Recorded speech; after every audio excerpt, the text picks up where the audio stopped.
भोपाल की एक मूसलाधार बरसात की रात। पुरानी कोठी के स्टडी रूम में बल्ब की रोशनी फड़फड़ा रही है। प्रोफेसर विश्वनाथ शर्मा फर्श पर बेसुध पड़े हैं। उनके गले पर उंगलियों के गहरे निशान उभरे हुए हैं और चेहरे की मांसपेशियां खौफ से जकड़ी हुई हैं। कमरे में किताबें बिखरी पड़ी हैं, जैसे किसी ने जल्दबाजी में कुछ तलाशा हो। इंस्पेक्टर विक्रम ने कमरे में कदम रखा और शव की जांच शुरू की। फॉरेंसिक लैब से आई रिपोर्ट ने विक्रम के माथे पर बल डाल दिए। रिपोर्ट में दर्ज था, मौत 2 अलग अलग वक्त पर हुई है। पहली मौत 48 घंटे पहले जहर के असर से और दूसरी मौत महज 6 घंटे पहले गला घोंटने से। विक्रम ने रिपोर्ट मेज पर पटक दी। एक इंसान 2 बार कैसे मर सकता है? डॉक्टर ने स्पष्ट किया कि जहर की खुराक घातक नहीं थी। प्रोफेसर सिर्फ बेहोश हुए थे, लेकिन इससे पहले कि वे होश में आते, किसी और ने आकर उनका गला घोंट दिया। यह महज एक हत्या नहीं, बल्कि 2 हत्यारों की अनजानी साजिश थी। विक्रम ने अपनी डायरी खोली और 3 नामों को घेरे में लिया। पहला नाम निशा का था, जो प्रोफेसर की पूर्व छात्रा रही थी और हाल ही में अपनी रिसर्च चोरी होने के चलते विवाद में थी। दूसरा नाम पड़ोसी महेंद्र का था, जो जमीन के एक बड़े टुकड़े के लिए प्रोफेसर से कानूनी लड़ाई लड़ रहा था। तीसरा नाम बेटा आकाश था, जो विदेश से बिना किसी को बताए चुपचाप भारत लौट आया था। विक्रम ने कोठी की नौकरानी शांति को पूछताछ के लिए बुलाया। शांति ने कांपते हुए बताया कि घटना से 2 दिन पहले एक चश्मा लगाने वाली लड़की को प्रोफेसर के कमरे की ओर जाते देखा था। वह लड़की बहुत गुस्से में थी और हाथ में फाइलें दबाए हुए थी। विक्रम ने उस लड़की का हुलिया मिलाया। चश्मे वाली लड़की का वर्णन सीधे तौर पर निशा की ओर इशारा कर रहा था। विक्रम ने मेज पर रखी फाइल बंद की और अपने सिपाहियों को निशा के दफ्तर जाने का निर्देश दिया। जांच की सुई अब पूरी तरह से निशा की दिशा में घूम चुकी थी। कोठी की खामोशी के बीच विक्रम को लगा कि वह अब असली कातिल के बेहद करीब है।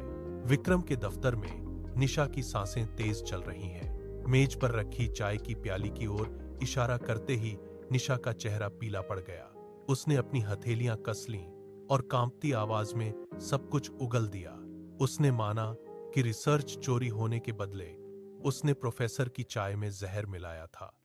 लेकिन जब वह वहां से निकली, प्रोफेसर बेहोश होकर बिस्तर पर गिरे थे, मरे नहीं थे। निशा का बयान विक्रम को उलझन में डाल गया।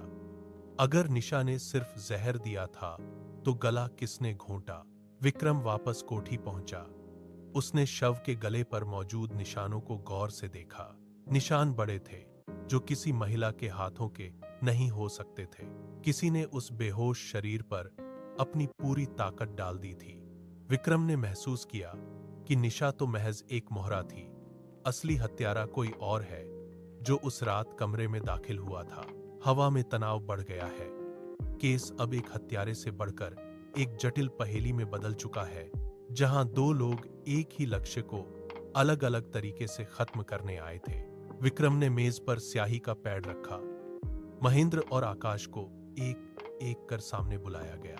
दोनों के हाथों की छाप ली गई। घंटों की प्रतीक्षा के बाद फॉरेंसिक लैब से रिपोर्ट आई। विक्रम ने पन्ना पलटा।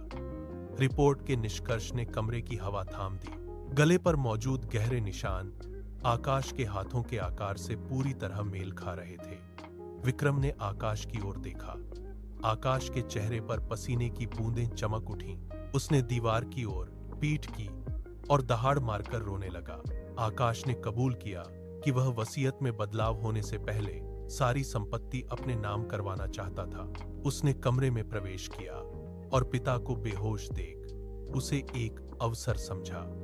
उसने बिना यह जाने कि पिता पहले से ही जहर के असर में है, अपने दोनों हाथों से उनका गला दबा दिया।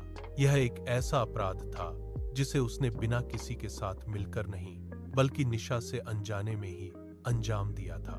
कमरा अब सच की कड़वाहट से भर गया था। विक्रम ने आकाश के हाथों में हथकड़ी डाली। वसीयत की चाह में किया गया यह कृत्य अब आकाश के पूरे भविष्य को निगल चुका था। अदालत में भारी सन्नाटा था। न्यायाधीश ने निशा को हत्या के प्रयास और आकाश को हत्या का दोषी ठहराते हुए सजा सुनाई। दोनों मुजरिम कटघरे में खड़े थे, जिन्होंने एक दूसरे को कभी नहीं देखा था, लेकिन एक ही रात में एक ही इंसान की जान लेने के लिए जिम्मेदार थे। विक्रम ने अदालत के बाहर आकर अपनी जेब से डायरी निकाली। उसने आखिरी पन्ना खोला और केस फाइल पर एक पक्का ठप्पा लगा दिया। कोठी का वह कमरा अब शांत था। लालच की आग ने दो अलग अलग रास्तों से आए लोगों को एक ही विनाशकारी मोड़ पर लाकर खड़ा कर दिया था। विक्रम ने अपनी गाड़ी स्टार्ट की और धूल भरी सड़क पर आगे बढ़ गया। पीछे छूट गई फाइलों में अब एक ऐसी पहेली दर्ज थी, जहां दो हत्यारों ने अनजाने में मिलकर एक ही जीवन का अंत लिखा था। न्याय की प्रक्रिया पूरी हो चुकी थी, लेकिन लालच का वह कड़वा सच आज भी फाइलों के पन्नों में दफन है।